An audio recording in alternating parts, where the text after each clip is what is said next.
Cowboy fans? It's your boy Uncle Fred coming back again this week. Uh, it's always something going on with the Cowboys that you might wanna, you know, I might have to start coming on like every day because always something going on with the Cowboys, right? But I'm coming here with the midweek report. Some roster moves. You might not think as many moves should be getting made by a team as the season rounds third and heads for the plate. But it's some roster moves that I think are significant. We're going to talk about them. Uh, Michael Parsons gives his opinion on a certain award and kind of getting misconstrued, becomes in public enemy number one. We're going to talk about whether I like or dislike that, and we'll talk about that. Um, is Dak Prescott the reason we can't seem to get over the hump? Is he our weakest link? Dak Prescott, our weakest link? I don't know. And then a shakeup in the offensive line, a surprising move that I didn't see coming. But when you think about it, it makes a lot of sense to do this given the circumstances. We're going to talk about that too. And then rehashing the T.Y. Hilton versus OBJ and some things I thought about today in regards to that. And then finally, a prediction for the game on Sunday. And I'm going to give you that too. Y'all ready for some Cowboy talk? Well, let's go. Let's get it.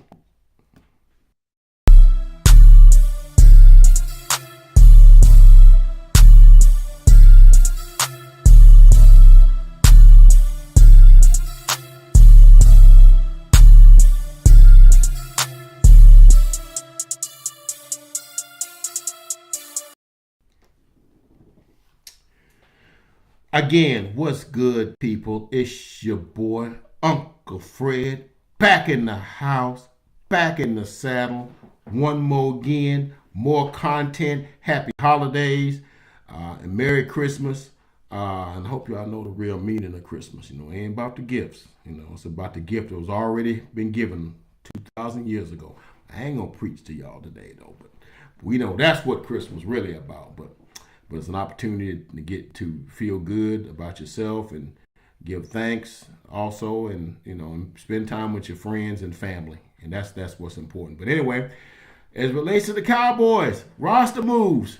First topic, roster moves. As the season it comes around the third quarter poll, we're going around third, heading to the plate. There's some roster moves has been made. Now we know as the game on Sunday. Close win over the Houston Texans. I gave my thoughts on that Sunday and then on Monday, but it was a game of attrition too. We lost some players, right? And so some roster moves had to be made. So we know about Jonathan Hankins, a big nose tackle, defensive tackle. He's down with a torn pectoral muscle, a sprained pectoral muscle. I don't think it was torn, a sprain.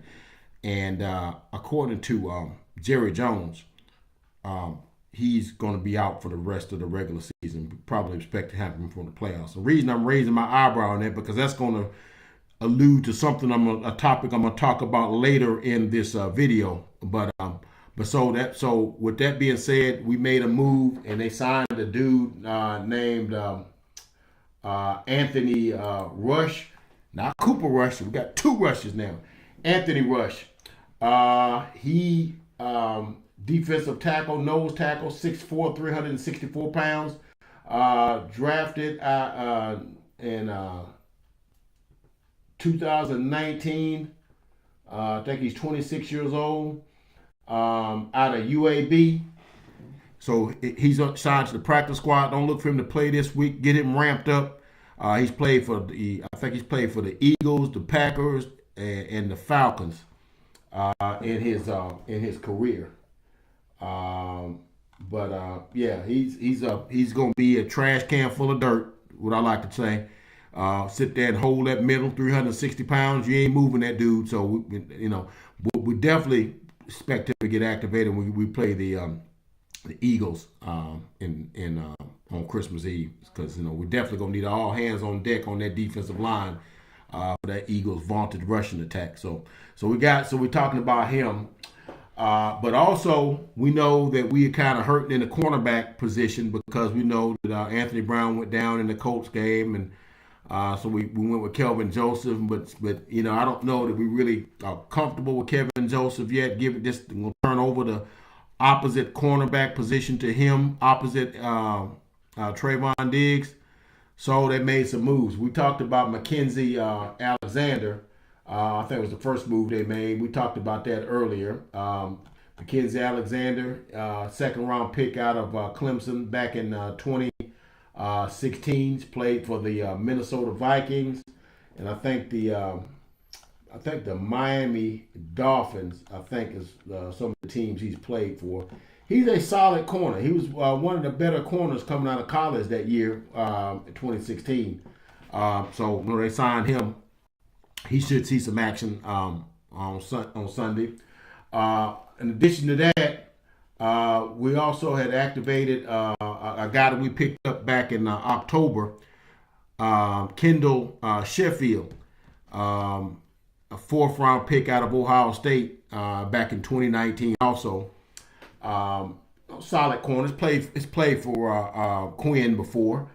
So he might get some playing time on Sunday too. And, we'll see how that goes. But the move that they made on yesterday was they signed waived cornerback from the Arizona Cardinals, Trayvon Mullen, who was the a second-round pick for the Oakland Raiders in 2019, also out of Clemson. Clemson known to have some pretty good cornerbacks, okay? So he signed to the practice squad. I don't look for him to play Sunday, but maybe get him ramped up and maybe he get some playing time on the Sunday, following, or the Saturday following when we play the Philadelphia Eagles. So it's just some rosters, some moves, and of course now we know about T.Y. Hilton. Probably should have got him in the off season, but I think they thought they was gonna have some bigger fish to fry. They thought they had that guy with James Washington, but we know he got hurt in training camp, and I thought they should have went on and got Ty Hilton in, but this is what it is. Sometimes you make moves. I don't like making moves in desperation because we still we was wanting to get OBJ and that ain't working. I'm gonna talk about that move to do that later in the video, but those are some of the roster moves we made. So just keep an eye on that as we play, on Sunday against the going to Duval, play the Jacksonville Jaguars. We'll look to talk about that. I'm going to talk about the prediction for that game too. All right, so next we're going to talk about Micah Parsons. One of the guys in the NFL he looks up to is Von Miller. Von Miller is like the OG, the Don Dada, if you will, of linebackers. Pass rushing savant, okay? Only recently, the only dude, him and I think Michael Smith, for the Seahawks. I think his name is Michael Smith. And Larry Brown with the Cowboys. The only recent dudes I know that are Super Bowl MVPs are the defensive players, okay? So Von Miller's got but he has a podcast, and so the question was broached to him regarding the MVP, and he said something interesting when they brought to him Jalen Hurts. He plays for the Eagles, our arch enemy. So Micah said something interesting. He said, "Is it Hurts or is it the team?" And Vaughn was like going, oh no, shots fired. And he was like going on, he said, no, let me, of course now, the public, the itching ears, man, they're gonna take that and run with, oh man, he done disrespected Jalen Hurts. We're like, no, that's not what he was saying. If you listen to the whole thing, and I did listen to the whole bit, he was trying to say that, and he has an ulterior motive in saying what he's saying. I'm gonna get to that. But what he was really trying to say is that the Eagles have a good team. And they put him in good situations. They got probably the best offensive line in football. Okay, and you got him, and then you got Devontae Smith, and you got AJ Brown. Okay, and Miles Sanders is no slouch in the backfield. So you got all the elements there. And they built the system around the skill set of Jalen Hurts. So I get what he's talking about, okay? But anytime you don't say something is glowing, oh man, he's the greatest thing since sliced bread, people take it as a slight, right? So he and him become public enemy number one. As a matter of fact, one of the defensive guys for the Eagles, I can't remember his name off the top of my head, but he's an Eagle. He don't matter. But he was like, maybe Micah should worry about the Eagles. I mean, about the Jaguars this week. That's who they're playing. It's like we're worried about the Bears. He should probably, pay attention to what's in front of him instead of messing with us. Not understanding the context. The question was asked of him what he thought about the MVP and what Jalen Hurts is, whether or not he thought that Jalen Hurts was worthy to get the MVP trophy, right? So I'm going to pull up Jalen Hurts' stats.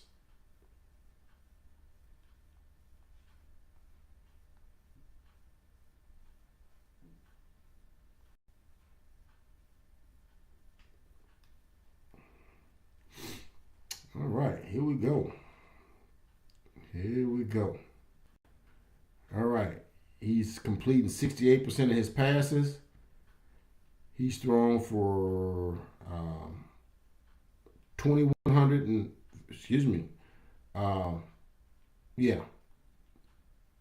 thrown for 3,157 yards. I don't know if that's right or not. 22 touchdowns, 3 interceptions, and I think he's run for 10 touchdowns on the ground. Okay, and about like 600 more yards on the ground. Okay. And so, them stats, and then you couple them the fact they're 12-1. So, and looking at the fact that Patrick Mahomes, who was my front runner, he threw 3 picks last week against the lowly Denver Broncos. Now, ain't nobody giving them the whatever about almost losing to the Denver Broncos like they're giving to us for almost losing to the Houston Texans. But I'm digressing. They ain't giving them the business or But anyhow, so the question was asked to him about whether he thought that was MVP worth, and he was like, well, the team is kind of built around him and that sort of thing. But what he really was trying to say though, see, you have to know Micah. Micah had a question some weeks ago about the MVP, and his thing is that why I gotta be an offensive dude? Why I gotta be a quarterback? Can't a defensive guy, get some love? Can't Aaron Donald? Can he be MVP? Can a guy like that? Because we know Lawrence Taylor back in the day was MVP, right? But usually that's a quarterback's award. Always have been. Matter of fact, ain't nothing but a quarterback won ever since Adrian Peterson won it back in 2012, I think. I thought it should have been Peyton Manning, but I wasn't mad at AP winning that because he come back from the ACL in like 6.5, 7 months and rushed for like 2,000 and like 97 yards. Okay, so he get the MVP. But ever since then, it's been quarterbacks.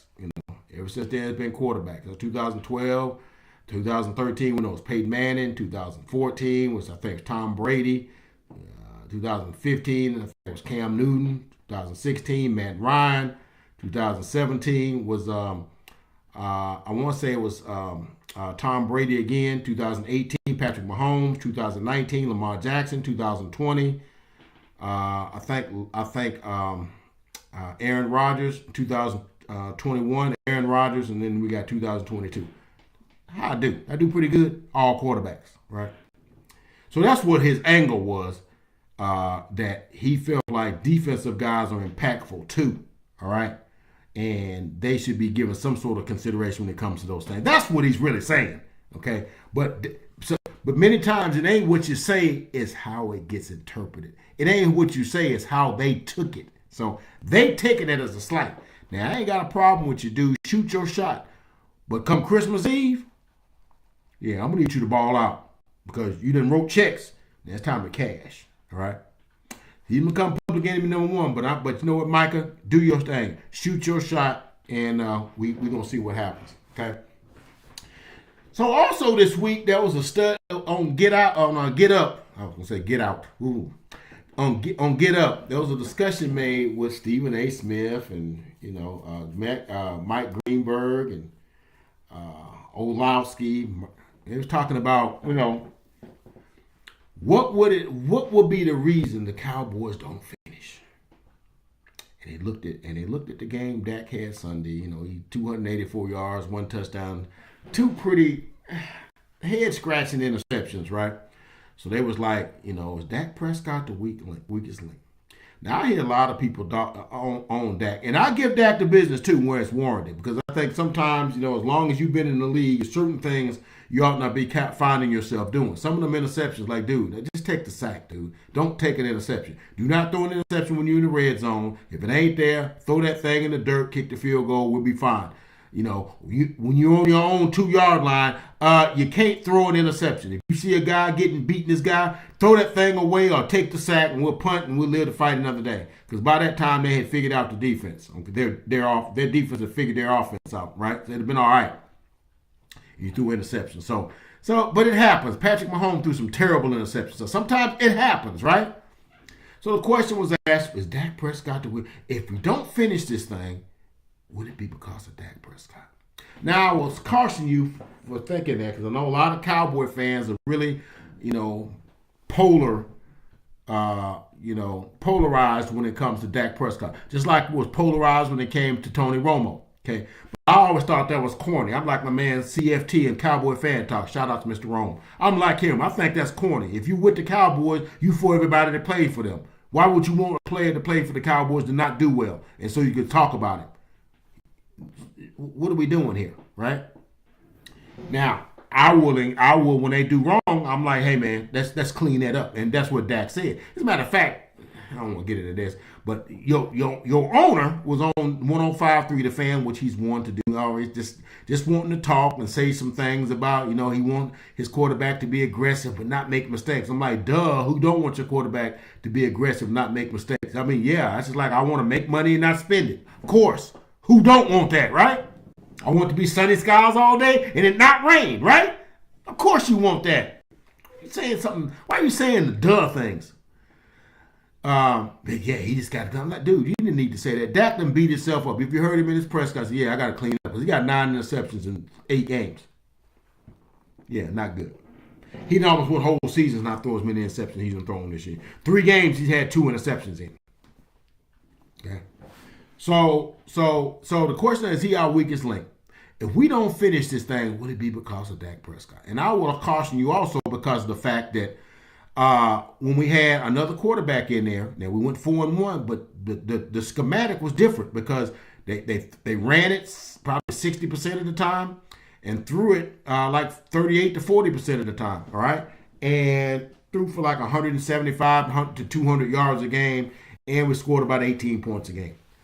Since Dak has come back, in the 6th game he's come back, we are 5-1, right? And we're averaging about, 34 points a game. Okay? Number 1 in first and third downs. Number 1 or number 2 in yardage gained. So that's the Dak Prescott effect. Okay? The fact is, with Dak, they take some chances because he can make throws, understands defenses and coverages a whole lot better than Cooper Rush. So you don't ask him to do as much. So yeah, sometimes a pass is going to get tipped. Sometimes a guy's arm is going to get hit. Sometimes you anticipate a guy running a route and cutting off the safety in the middle of the field instead of running behind him, but you've already committed to throwing the football.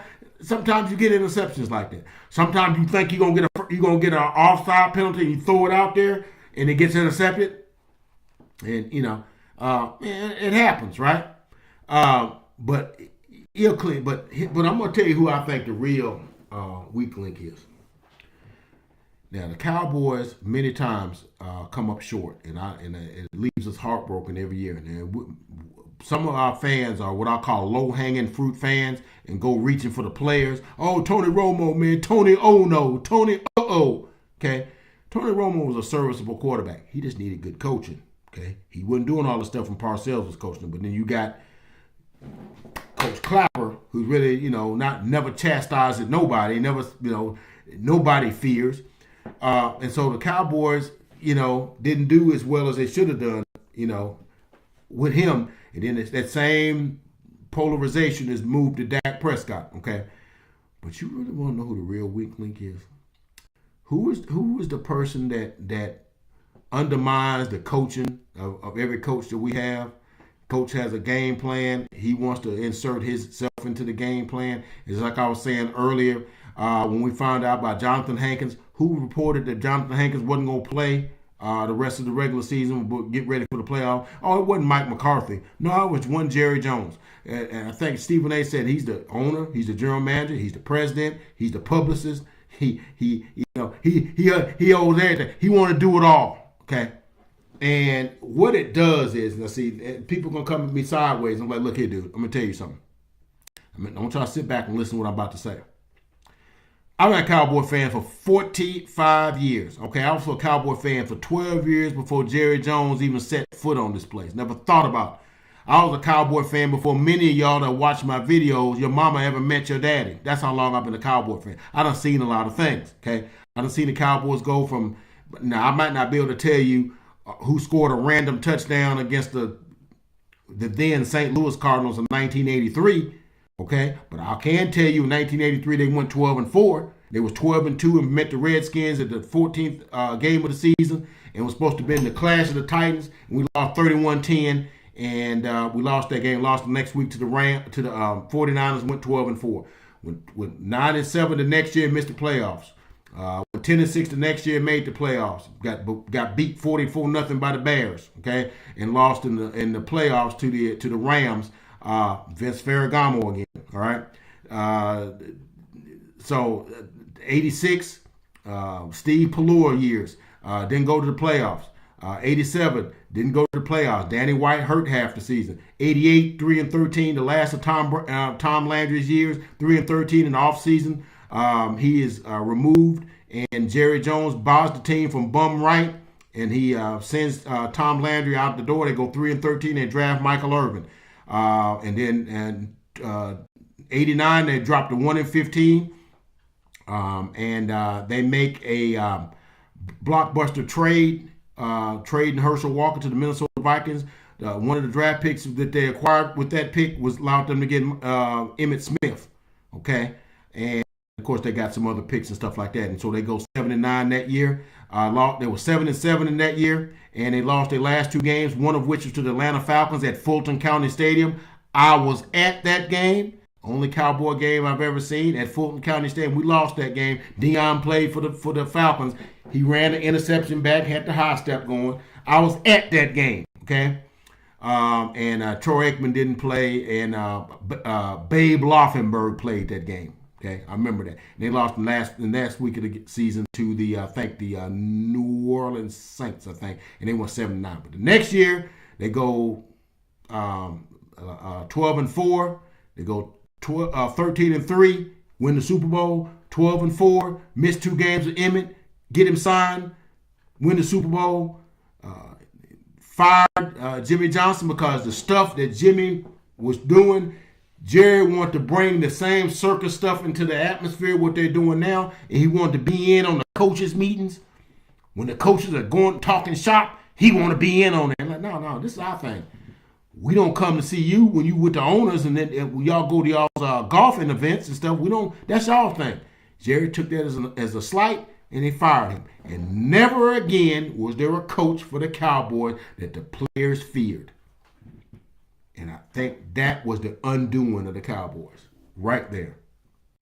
Because from that point on, the Cowboys never was as disciplined, never as focused, never as fundamentally sound, never executed as well, as they were with him. Because Jimmy Johnson didn't play.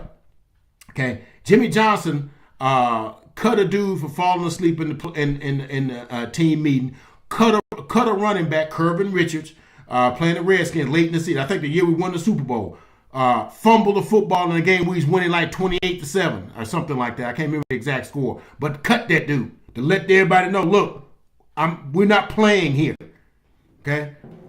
And Ever since Jerry has taken over all of that stuff, we've never been. Now we've had some talented teams, but we've never had the same discipline, the same focus, the same drive, the same fire as is from all them years, starting in '93 up until now. So we're talking about 19 years. 29 years. Okay. And what Jerry does,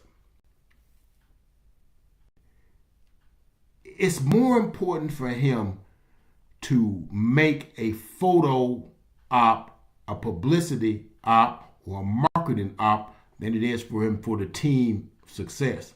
What do I mean by that? Well, you can only go back as far as like even when Dak went down in the first game of the season with that thumb injury. Wouldn't it be something if this Cooper came in this thing and we'd have to make a decision in 4 or 5 weeks? And everybody that knows anything about football said, why would he even? Because even coaches, that have like quarterbacks that aren't even as good as Dak, they don't want no quarterback controversy because it does something to the locker room. It does. It divides the locker room. But he's not caring about what effect what he says has on the locker room. He's caring about, they're going to be talking about me on First Take tomorrow. They're going to be talking about me on Skip and Shannon's Undisputed. They're going to be talking about me on Get Up. They're going to be talking about me on The Odd Couple. They're going to be talking about me on Colin, the Herd on Colin Cowherd. They're going to talk about me, but not understanding what effect does that have on Dak in his preparation, in his psychological or his emotional makeup. Nobody's there. What effect that might have on the locker room. He's not thinking about that. Okay? He's looking at, man, long as because right now we're not looking good, Dak's going down, we might not be good, but boy, we're going to be talked about. See? He said, those are the things. And when I see players not doing as well as others, I'm thinking it's things that Jerry invites into the atmosphere that makes it where you can't do as well as you would normally do. I'll give you an example. There was a press conference earlier this week, when Mike McCarthy was talking about, because we know there's a shakeup with the defensive line with Hankins going down. And we also know, and I also forgot to mention about Dorrance Armstrong, but he practiced some today, so he might play some Sunday. But he said, with offensive line, yeah, it's going to be some things, but I'm going to kind of keep that under my shirt. I'm going to keep that under, I think he said keep it close to my vest. Basically said, I'm going to keep that secret. And I thought to myself, you ain't going to be able to keep that no secret, because Jerry can't wait to get on 105.3 to 5 the Fan and talk about what kind of move we're going to make, to make it everybody think that he's just a football improviso or whatever. You know what I'm trying to say. He's a aficionado. That's the word I was looking at. Like he's a football aficionado, all right? That's what he wants to do. He wants to control that narrative, right? And sure enough, we hear today that they made a move in the offensive line to do some things. We'll talk about that in a minute. And we played the Houston Texans Sunday. And they did something to us that we didn't expect was going to happen. They went with a 2-quarterback system. They went with Jeff Driscoll, who's a big 6'4", 200, like 40, 50-pound dude. They was playing him at tight end some this year too. And Davis Mills. They ran a 2-back and then when they ran some zone read concepts and different things like that, stuff that they hadn't done all season. Okay, we didn't hear one blip leading up to that they was gonna try that, and it caught us by surprise. It's hard to play that kind of, and they never let it out the cat out the bag that they was gonna do that. Okay, it took us about 3/4 of that game to figure that stuff out. That's a schematic advantage. See, Jerry would go on 105.3 The Fan and tell you, hey, look, I'm going to tell you what we're going to do with offensive line. We're going to move such and such. We're going to do that. And everybody go, oh, really? And then it's on all the things and stuff. And see, you want to create the element of surprise when you play that team. You don't want them already knowing what you're playing. That gives them an advantage. It's almost like you're playing a team that's playing with 12 players or 13 players, because they already kind of know. They've got some inkling as to what you're going to do, because he's using that as a marketing ploy, as a publicity opportunity. And it hurts the team, because there's extra stuff It makes the game harder for the guys that play the game. Okay, and so that's why I said. So when you want to talk about who the weakest link is, the main reason why, and I know I might people in some of these sites that I drop my videos on, Cowboys Fan United, We Them Boys, and some of the others, probably gonna like, wow, he can't be talking about Jerry. His name can't be talking. That's fine, but I know what I know. I've been around this. I've been around the Cowboys for 40 some odd years. I know what I know. I see the effect that certain things have on certain things. And you see players not being able to come through like they should because the other teams kind of know what you kind of doing because Jerry wants to tell it. He wants to seem like he knows, and it's also makes the news clicks. Okay. And so, if you want to know who the real weakest link of the Cowboys is, you look no further than up in that owner's box. That's what the weakest link is. That's why we don't do as well as we should do. It's because of that guy right there. And of course, that filters down to the coaches because the coaches are not allowed to coach. They get emasculated and they're not able to actually put together game plans that they have to meet his approval. And it's this extra stuff that you got to deal with him that you ain't got to deal with other folks. And he's just always got to talk. Even with the Odell Beckham thing. Everybody else met with Odell and did all this stuff, but Jerry got to tell, I didn't like his medicals. Then nobody else talk about the man's medicals. Now look, I ain't Odell Beckham fan, and I thought it was appalling. He went around, made his rounds, and knowing he wasn't ready to play. I get all that, but why did you have to talk about that? You didn't have to talk about that. And something my cousin TK mentioned when we was talking about that. He said he just do things, insisting on CeeDee Lamb wearing 88 because some guy dude, let that dude wear what number he want to wear. He just do things that makes it hard to root for him. He just do. I mean, I don't want to turn this into a Bash and Jerry set because we're really talking about some other things, but he makes it hard to root for him. It's almost like rooting for taxes or rooting for inflation, rooting for cancer or rooting for, rooting for a heart attack, rooting for traffic jams. It makes it hard to root for him, So if you want to know who the real weakest link, why the Cowboys might not make it where they should make it, look no further than in the owner's box. There, my friend, lies the weakest link. Okay, now that transitions me into the thing what I led into with that.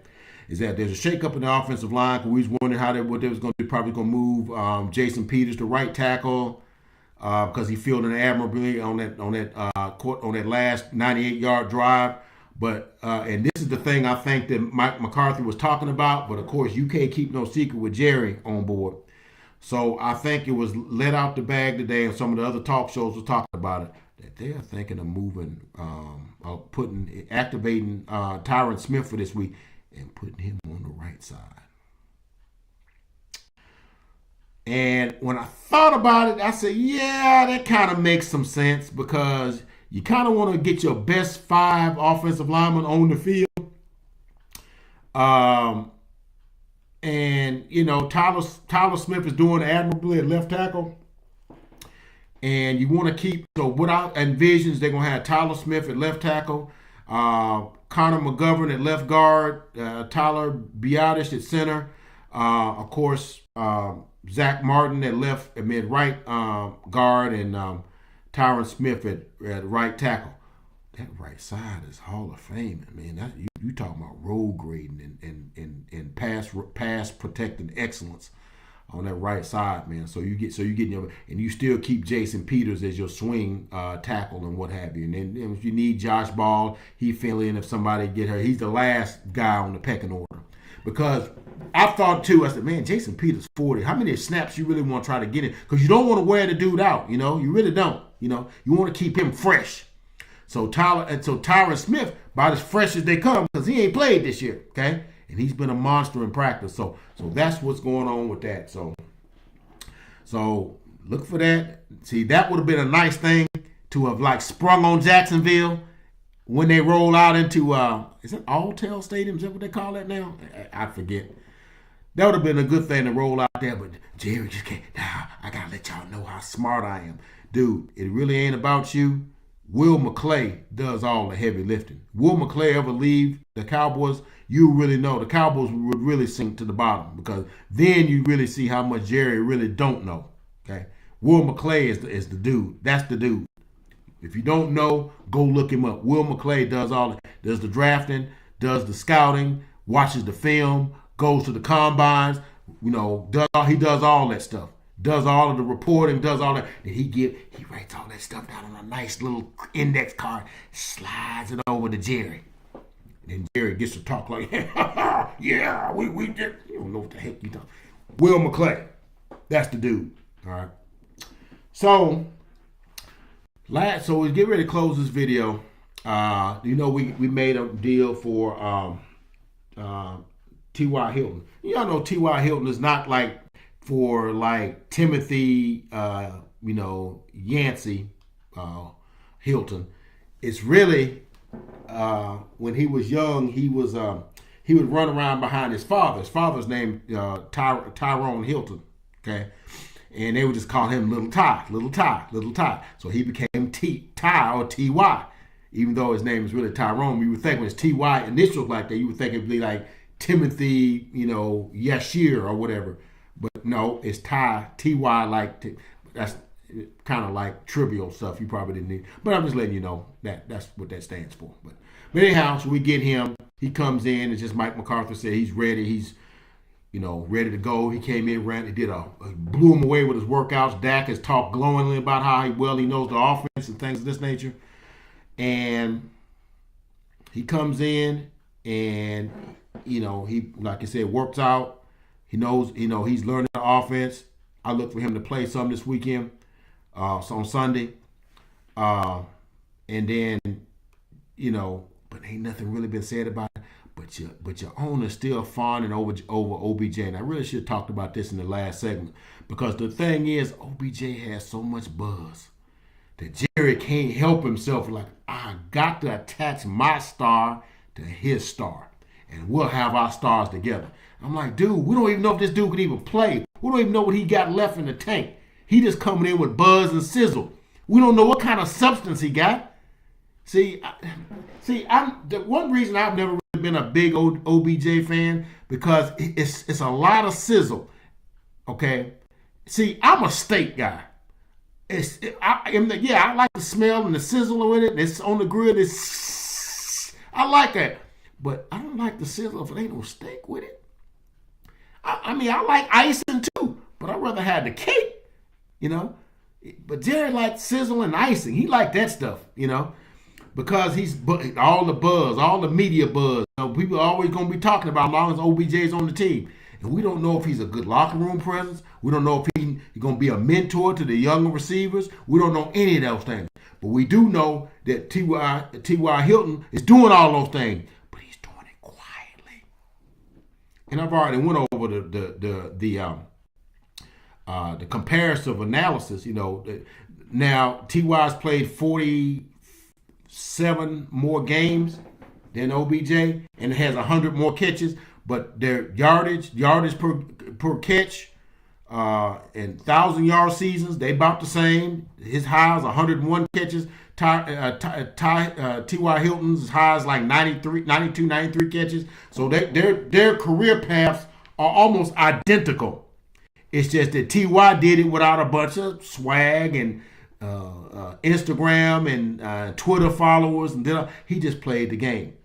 And you had Chuck Pagano and Andrew Luck. They were just saying his praises, saying nobody more prepared. Nobody knows the route, knows the offense, and knows the defenses, and understands the route concepts, and will play harder than Tyrone Willingham. They said that Tyrone Willingham, T.Y. Hilton. I don't know why I'm thinking about Tyrone Willingham.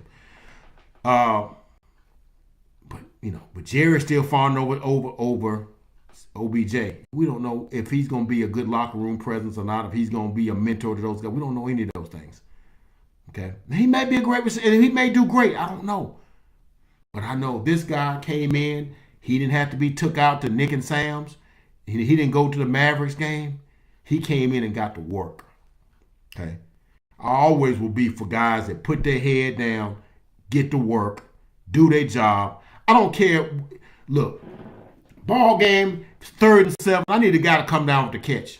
I don't need to see if you can turn a cartwheel after you make the catch. That I care less about that. Can you, if it's 3rd down and 10, we down 4, we driving, can you come up with a catch? Can you read the defense and run the right route, come up with a catch? That's all I need to know. I don't need to know if you can catch it one-handed, catch it with one hand behind your back, or if you can turn a cartwheel or whatever. I don't need all that stuff. Can you catch a pass? Do you know your assignment? Can you make a play when it's time to make one? And I think Ty Hilton is a guy, T.Y. Hilton is a guy that can do that. OBJ might can be too, but I think it's all about the show. And so me, it's all about tell. I don't care about show. I'm all about tell. Show and tell. So, but anyway, that's all that I got on that particular thing. So I'm a T.Y. Hilton guy. Okay, and if we can get them both, I'm happy too. All right, I'm happy too. But if you had me to pick, I'm gonna go with T.Y. Hilton because I think he's gonna come in, put his head down. He's gonna be the steadying force that we need, and it's not gonna be about a whole bunch of pomp and circumstance. And I'm not a pomp and circumstance dude. So a lot of these people gonna disagree with me because y'all like suds and like sizzle and like icing. Y'all like style over substance. Y'all like swag over consistency, whatever. I don't. Sorry. So having said all that, so now we come around to the game. We're going to Duval, and we playing the Jacksonville Jaguars. And everybody's saying, "Oh, the Cowboys gonna get upset." No, we had a scare last week. We already know. No, we don't pay attention to detail. We could get beat. Jacksonville's good enough to beat us. All right. Trevor Lawrence is playing well. Zay Jones is playing well. Christian Kirk, ETN, Marvin Jones Jr. They're playing well. All right. What's the Evan Ingram, late of the Giants, finding ways to get the ball that Danny Dimes couldn't get the ball. They're playing well. Okay. And they're not gonna lay down. We're playing in their building. It's gonna be a ball game. But I feel like Dak's gonna bounce back. Dak's gonna have one of his best games. I feel like our running game is gonna be dominant, and I think we win, 27-20. That's it. I said it. 27-20. Cowboys over the Jacksonville Jaguars, which will move us to 11-3 and will solidify our position and put us in playoffs. It'll be the first time we've had back-to-back playoff appearances since 2006 and 2007. So we're talking about, 15, 16 years? Okay. It'll be the first time we've had back-to-back 11-win seasons, more seasons since like 93, 94. Or 94, 95, I'm sorry. It'll be the last time we've had like 11 plus game win totals in back-to-back years since 94 and 95, which is the last years we was at the Super Bowl. So it's a good time. So yeah, we win this, we're in the playoffs, and once we're in the playoffs, then we need to do something about it. But that's all I got from the desk. Uncle Fred ranted a little extra about the weakest link in Dak versus Jerry Jones. Went a little long on that. Sorry about that. But those are things that I'm real passionate about. Please like, comment, and subscribe. Please comment. Because I'm just giving my opinions. But like I said, it's coming with 45 years of I got 45 years. I can tell y'all some stories. Uncle Fred sit y'all down sometime. If I'm sit down, don't be trying to tell me nothing. Sit down, find somewhere to sit down, get you a pen and a pad, and write down what I'm telling you. Because I'm telling you, I can give you some stuff. What I done seen these 45 years I've been following these boys. All right, but please comment, please like, and subscribe. Your boy trying to get a subscribership up so I can get monetized. I do this for free, but it'd be a little better if I, got a little change for it. But that's all I got from the desk, Uncle Fred. Cowboys 27, Jaguars 20, And I'll be back with y'all Sunday evening to give y'all the victory speech. That's all I got. God bless.